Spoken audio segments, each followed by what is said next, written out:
Peacock is delivering a sci-fi mystery thriller with its new series, Teacup. Think Under the Dome meets The Thing meets Annihilation. Does that make it a combo that's a winner or not? Trapped on a farm in rural Georgia, a group of neighbors must put aside their differences and unite in the face of a mysterious and deadly threat. So we've got Yvonne Strahovski, Scott Speedman, Chaske Spencer, Rob Morgan, Kathy Baker, and Boris McGiver. They're all these neighbors who are in this countryside area that's bordered by woods with not much else around. Now, one night, strange sounds and electrical disturbances draw the neighbors together, only to find that they then can no longer leave the area for fear of facing a terrible and brutal death. This first season is only 8 episodes, and it's going to feature 2 per week, concluding on Halloween. They vary in runtime, so sometimes you're going to be watching for about 30 minutes, the next could be closer to an hour. Now, the time differences, I thought they were nice because each episode uses what it needs to tell that portion of the story, rather than being restricted to predetermined length that becomes cut short or ends up being very rushed. Now, I'd like to say that we get a ton of development on the characters, but it's typically sparse and then slowly doled out. Just tiny bits of info here and there to make sense of a situation that's currently occurring. Does that make sense? Well, for some characters, this hampered my ability to even connect with them. But others, they just naturally came across as sympathetic, or at least dynamic enough to create a lasting impression.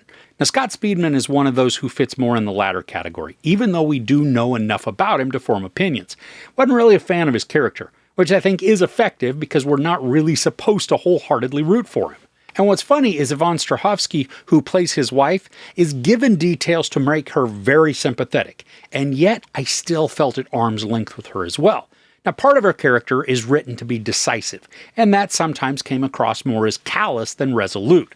And it's not like I disliked her, she just had this gruffness to her that prevented me from fully being on board. But there are some other characters who I was very drawn to, even if they weren't the best people within the story. Now, Chaske Spencer is dynamic, and I enjoyed how he had to continually vacillate between anger, fear, determination, faux bravery, even sheer sadness. I mean, he's awesome to watch, and there are a couple of times when he approaches this breaking point. Each time, I wanted to see him pass it. Also among the characters that I was engaged with were the young actors who played the kids. There's Emily Bier, Luciano Leroux, and the absolute standout, Caleb Dolden. The first 2 are teenagers, trying to make sense of what's going on while also trying to not lose their crap as the fit hits the shan.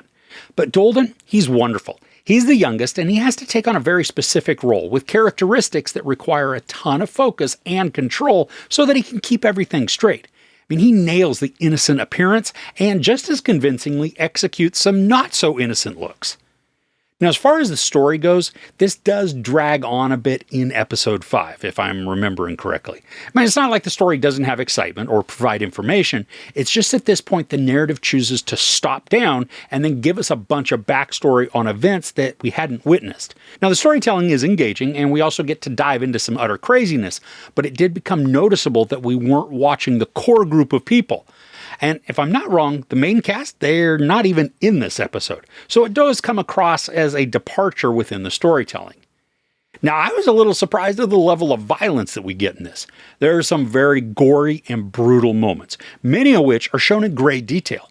Now, I fully expected the camera to pan away at the last minute, just so that we can only hear or maybe guess at what really occurs, and then we get to see the aftermath. But nope, there is an awesomely executed bit of gruesomeness, and the first couple of times it happens, we get to watch it in all its disgusting glory. Now, I'm also impressed at the special effects that are employed. Outside of the gore, most of the effects are subtle or minor, but there is one effect that involves this rainbow melange of colors, all shiny and just swirling together. It's certainly a unique take on a substance like this, which is typically relegated to some uninteresting black or maybe brown color within other productions.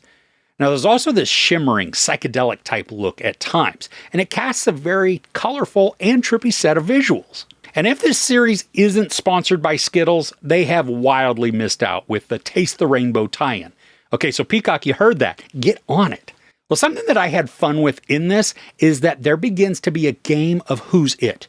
The guessing. Well, a lot of the time it's more for the characters than for us since we are privy to a lot of the handoffs, but there are still a few that we're not shown, and that keeps it intriguing and exciting. And with all of that, there's also a growing sense of tension and anxiety that builds. A lot of it is just manufactured because the residents are getting antsy and on each other's nerves.